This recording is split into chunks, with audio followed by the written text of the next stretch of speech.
The year is 1492. In the central plaza of Seville, a crowd watches in silence as two things burn simultaneously: a man and his library. This was not rage, this was not chaos, this was choreography. The Spanish Inquisition operated with a precision that modern psychologists still find disturbing. They didn't destroy randomly, they destroyed strategically, targeting memory, identity, and the architecture of thought itself.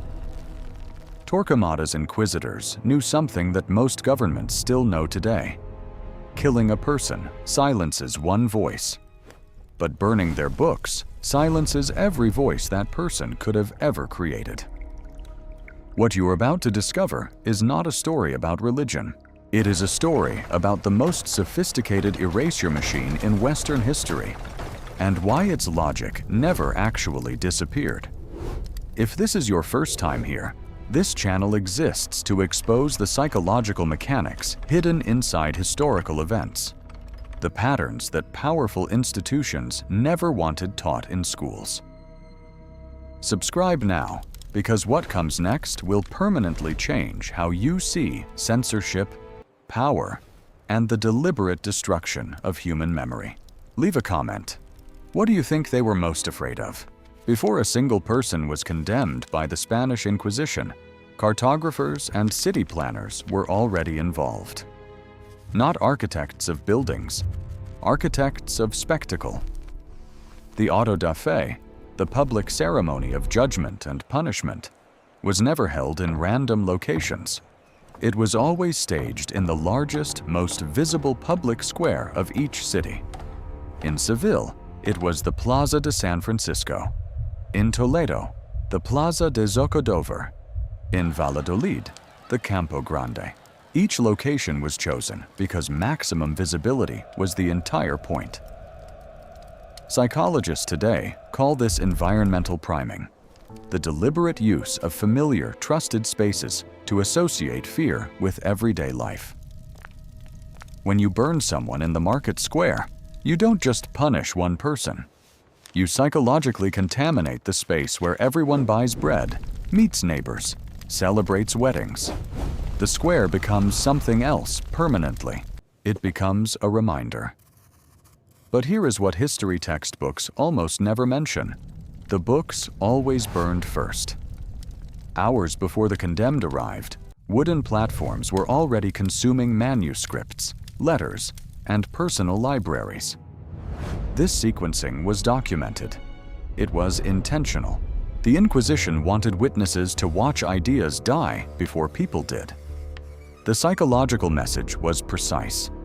Your thoughts are more dangerous than your body.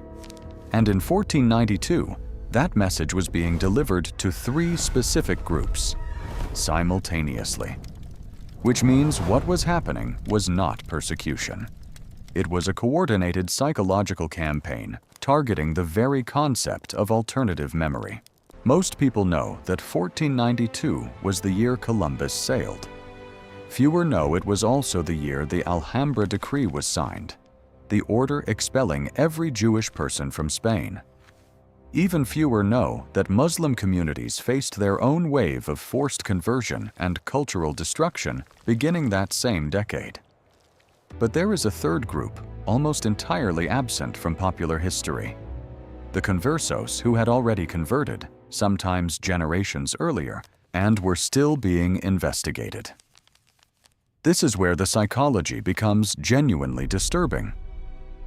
The Inquisition was not primarily targeting practicing Jews or Muslims. It was targeting memory itself, the residual cultural identity inside people who had already legally conformed. Inquisitors developed something called genealogical suspicion.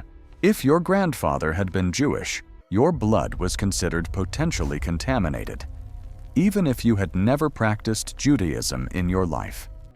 They called it limpieza de sangre, purity of blood. It was, in every functional sense, an early ideology of inherited guilt. Books became evidence of this contamination. A Hebrew prayer book found in a converso home wasn't just contraband.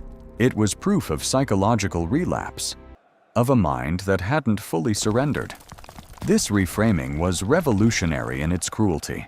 It transformed private thought into a public crime, and the burning of books served as the public execution of that thought, visible, irreversible, and deliberately communal. But what the Inquisition didn't anticipate, what no erasure system ever anticipates, was where the knowledge actually went. Because some of it didn't burn, and the people who hid it left behind a trail that historians are still decoding today. To understand what the Inquisition feared, you have to look not at what they burned, but at what they cataloged before burning it.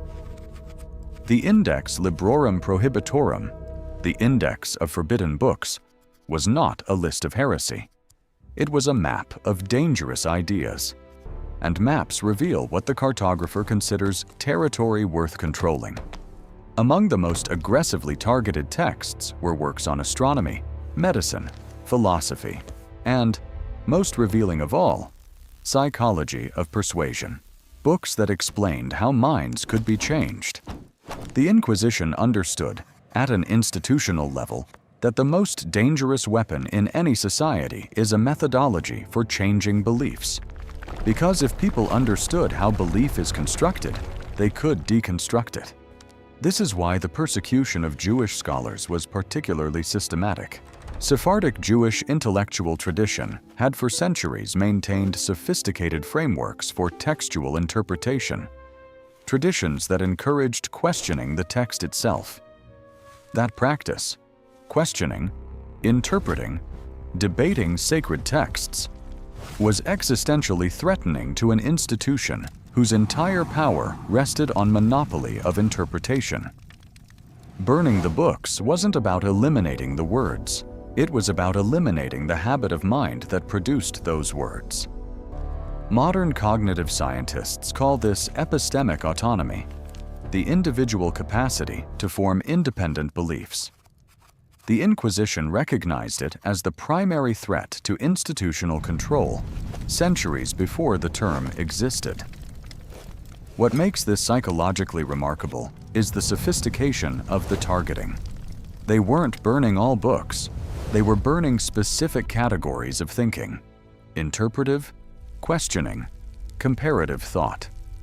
And here is the detail that should make the hair on your arms rise.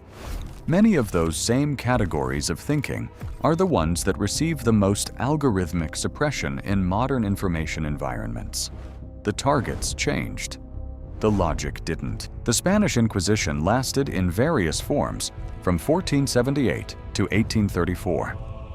That is 356 years of institutional psychological control. And by conventional metrics, it worked. Spain's intellectual output during the height of inquisitorial power declined measurably. Universities stagnated. Scientific publication rates fell dramatically compared to Protestant Northern Europe.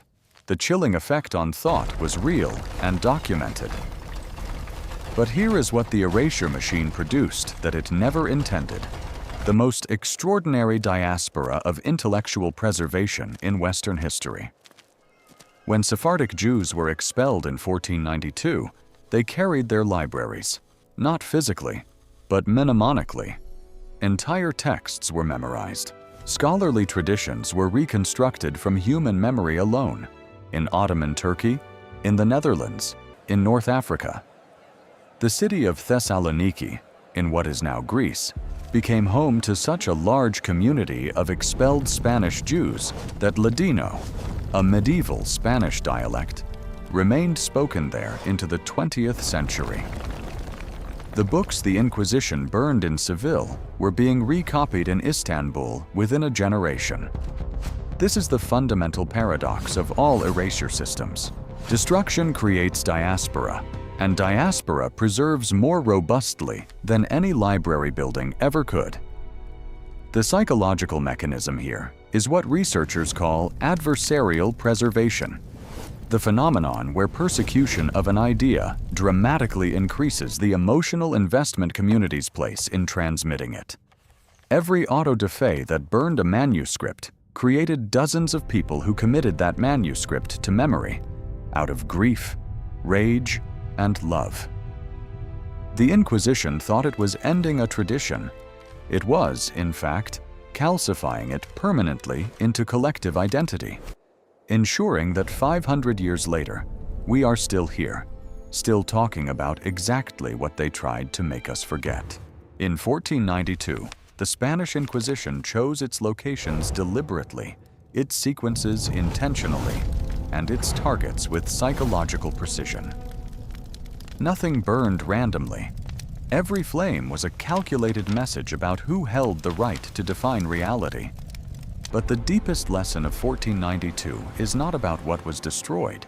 It is about what survived. Hidden in human memory, carried across oceans, reconstructed from grief, ideas protected by the very persecution designed to end them. The question worth sitting with tonight is this: what systems today use the same logic? And what are they most afraid you'll remember?